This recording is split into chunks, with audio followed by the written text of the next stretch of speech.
In our second segment of The Deep End, a teen's love for gaming has turned into a passion for coding. Mary Nam joins me once again. Mary, you spoke to a local teen who had a very unique opportunity to showcase his work to tech giant Apple. That's right. He's a brilliant young man. I spoke with 17-year-old Dhanush Eashwar. He's a Bethel native who won this year's Swift Student Challenge, which is Apple's worldwide coding competition. Yeah, so the application that I made for the Apple Swiss Student Challenge this year was called Dance.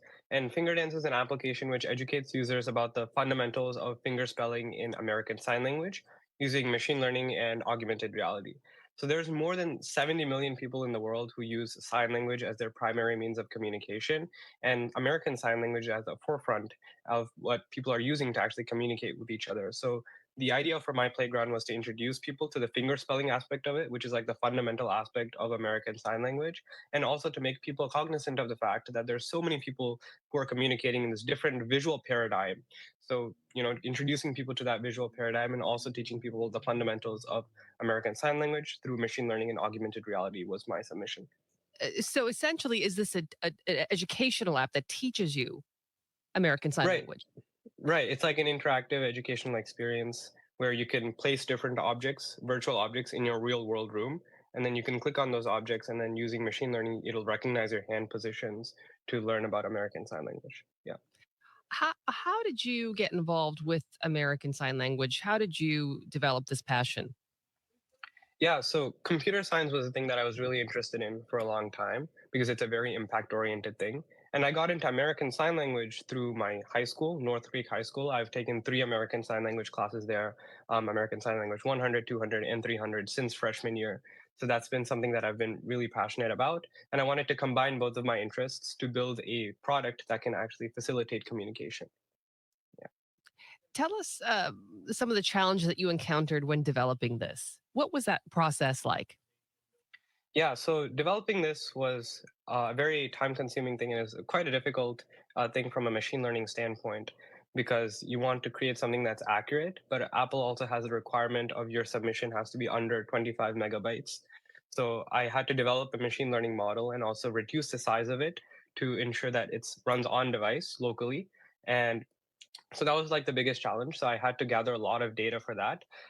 So I had to, me and my family, we all recorded hand signs in American Sign Language to actually facilitate the data collection process, which is the most crucial aspect in order to facilitate any sort of machine learning based application. And thankfully, Apple has a tool called Create ML, where you can upload a data set and adjust hyperparameters at a high level to adjust, for what you want and how your model performs, and then you'll be able to export a model to use natively in Apple's platforms, whether it's iPhone, iPad, Mac, etc. So that was the major thing that I had to tackle. You have been coding since you were a child, correct? Yes, I was about 7 years old. Yeah.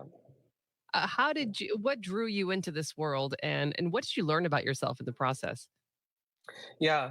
I think what really drew me into computer science was the intrinsic desire to solve problems and build solutions for other people. I think that computer science is not a very theoretical thing. It's a very hands-on, practical thing that you can, pick up right away, and it's a very impact-oriented thing. And I've always been an impact-oriented person, so building software that can improve the lives of those around me has been something that I was really interested in. So me and my friend used to, code in Swift. We used to build apps, and really that got me into, coding and tech in general. Yeah. What happens to this app now that you created, Danush? Yeah. So right now it's at a very primitive rudimentary stage. Right now it can recognize basic signs and letters in American Sign Language through machine learning classification.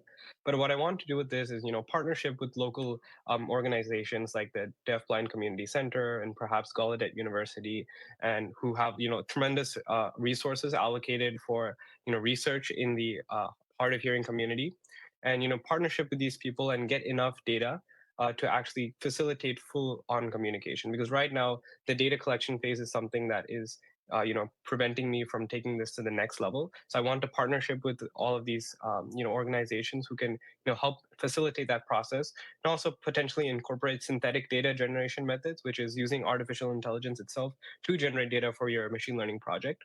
implementing those kind of solutions would enable me to take this project to the next level. And hopefully it can become a tool that the hard of hearing community is actually using to communicate with the hearing community in the future. So winning this challenge, winning this is not the end goal for you. You're taking this to the next level. Right, right. This was an experience that has inspired me to take this thing to the next level. And going to the conference in person, attending WWDC was definitely a great experience from winning the Apple Swift Student Challenge. Yeah. If you can, Dhanush, can you describe some of the other peers that you met and what it was like to experience this for young people who may be watching, who are really inspired by teens like yourself and what they could do, even at the age of 17? Yeah, so I mean, I'll start with the first part of that question. Meeting Swift Student Challenge winners at the conference, it was a deeply insightful experience. Getting to meet other people who are like-minded individuals, and sharing my project with them. And although I was I was in the younger end of winners in this competition. It was still great to see people passionate about the things that I was passionate about. In terms of advice for fellow students who are getting into programming, I think instead of jumping right into computer science, I would say identify problems that you're facing in your day-to-day life, and you'll notice that the problems that you're facing in your day-to-day life are also being faced by others in your community and millions of people around the world, right? Because the world is so large and people are facing the same problems as you are. And so therefore the solutions that you implement at a local scale will also be applicable to a global scale, and a lot of people will benefit from the things that you're building. So I would say always adopt a problem-solving mindset when you go into programming. Adopt a project-based learning system where you identify a problem and you say, okay, these are the technologies I need to learn, and the solution is going to be beneficial because X, Y, and Z. And if you can identify those specific things, not only will you become a better programmer, but you'll also be an impact-driven entrepreneur. Yeah, Very insightful advice. Dhanush, congratulations again. This is a yeah, huge deal, and we can't wait to see what happens with this app. yeah. Thank you so much for inviting me once again. Incredible young Wow. man, Preston. He's only 17, hasn't even graduated from high school yet. He starts his senior year in September.